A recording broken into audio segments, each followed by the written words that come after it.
इस क्षेत्र में भाजपा के खिलाफ बहुत गुस्सा है।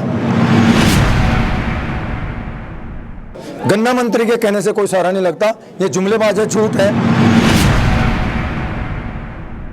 स्वागत है आपका फसल क्रांति न्यूज़ चैनल पर। मैं हूं आपके साथ फिजा काजमी। हमारी चुनावी यात्रा ऐसे ही चलते हुए हर ज़िले को उत्तर प्रदेश के कवर करते हुए आप पहुंची है शामली विधानसभा क्षेत्र में। क्षेत्र काफ़ी चर्चाओं में भी बना हुआ है। हम यहां मौजूद हैं आरएलडी सपा के उम्मीदवार प्रसन्न चौधरी जी के साथ। जानेंगे क्या रणनीतियाँ हैं चुनाव की, क्या माहौल लग रहा है, भाजपा को किस तरह ये गठबंधन टक्कर देगा, ये सारे सवाल हैं। और जनता के लिए क्या रणनीतियाँ नीतियाँ पार्टी की होने वाली हैं, इस सबको जानेंगे। पहले तो बहुत बहुत स्वागत है सर आपका।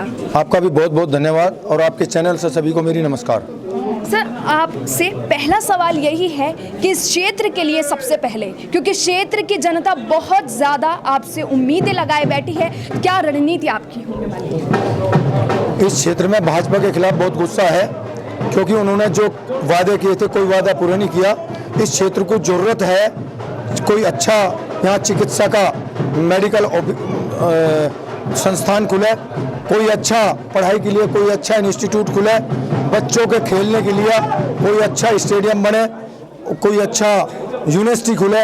इस क्षेत्र को ज़रूरत है, क्योंकि यहाँ ये गन्ने का क्षेत्र है।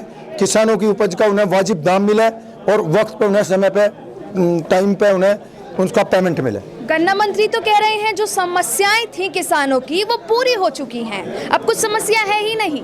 गन्ना मंत्री के कहने से कोई सहारा नहीं लगता, ये जुमलेबाज है, झूठ है।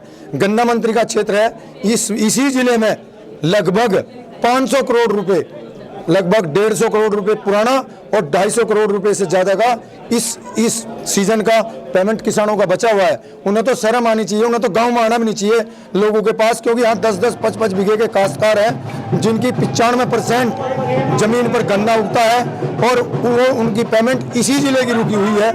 ऐसी कुछ किसानों की तो यहाँ ऐसी स्थिति है कि उनके पास बच्चे को पढ़ाने के लिए पैसे नहीं है, फीस देने के लिए।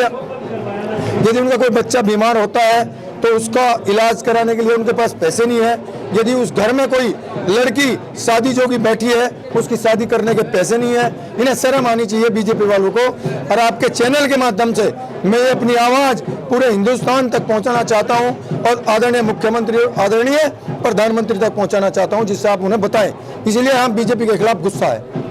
जिस तरीके का माहौल देखने को मिल रहा है, गठबंधन ने भाजपा को कड़ी टक्कर दे दी है, लेकिन भाजपा ये कह रही है कि ये ठगबंधन है और महज चुनावी है। आप इस बात से कितना सहमत हैं? भाजपा हमेशा झूठ बोलती है, जुमलेबाज है, अहंकारी लोग हैं, अहंकारी शासक हैं ये। और यहाँ भाजपा का सफाया हो चुका है, उनके कहने से कुछ नहीं होता।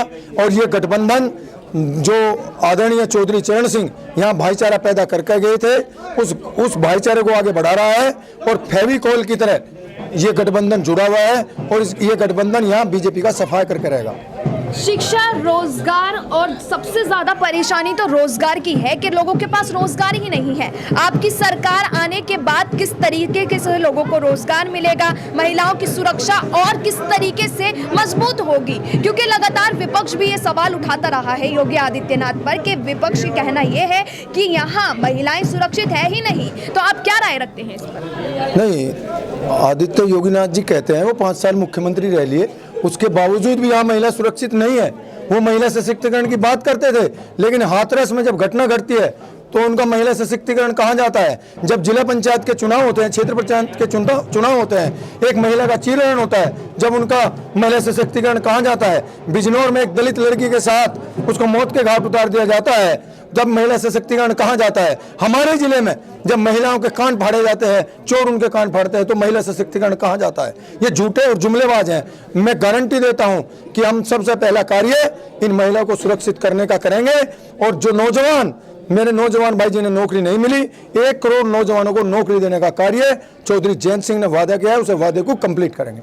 आप फसल क्रांति के माध्यम से क्षेत्र की जनता को क्या ऐसे बात कहना चाहते हैं जिससे लोग आप पर भरोसा करें, विश्वास करें और आप एक बार विधायक बने और गठबंधन की सरकार बने राज्य में? मैं लगभग 10 साल से इस क्षेत्र में हूं और जिला पंचायत अध्यक्ष भी रहा, मेरा वो भी कार्य है, बल्कि लोगों का आशीर्वाद मेरे साथ है।